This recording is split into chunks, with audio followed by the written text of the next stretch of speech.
আয় হাই কি করলো এটা? মোবাইলটা হলে টান দিল। আরে কই গেল মোবাইলটা লইয়া? আমার কই কই যাওয়ারে?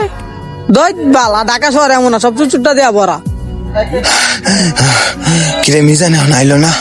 হালার গালা মনে করছে আয় পড়ছে। দত বহিবার লাগে দেহ আয় কোন সময়। বন্ধু এই যে সেট আনছি দেখ। হ্যাঁ বন্ধু সেটটা তো ভালোই, আজকেও মাল মনে কর ভরপুর খাইতে পারবো, বুঝোস নাই? চল তাহলে মাল খাই আসি গা। চল যাই। কিরে বিয়ার কাজ মাস সব ঠিক করে করতেছে? কিরে বাত্তি এটা অবস্থাকে নষ্ট মস্ত বাত্তি দিয়া দিছে, হালাদে ফোন দিয়ে আমি চোরনটা দিতে হইব। বন্ধু বন্ধু ওই যে দেখ একটা মুরগি দ্বারা আছে, বুঝছো? ধরে ফিটিং দিতে হইব। আচ্ছা বন্ধু চল তাইলে যাই। ভাই একটু কথা বলা যাবো? জি ভাই বলেন। ওই মিজান বাইরে অ্যাড্রেসটা দেখা তো, দেখ তো চিনে নাকি? দেখি তো, এটা তো ভাই ওই যে ওই দিকে। মোবাইলটা কাটিং করে দিই। যাই দোকানতে চা খাই আসি।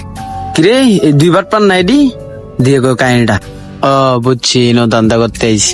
এটা তো ভাই ওই যে এই গল্লির পরের গল্লিটা ভাই, বুঝছেন? এই যে পকেটে 8টা মারছে, ও নিজেইতে হইব, নাহলে মোবাইলটা লই যাইব গা। এই যে হালা করে ধরছে, ওই খারা একটাও দৌড় দিবি না।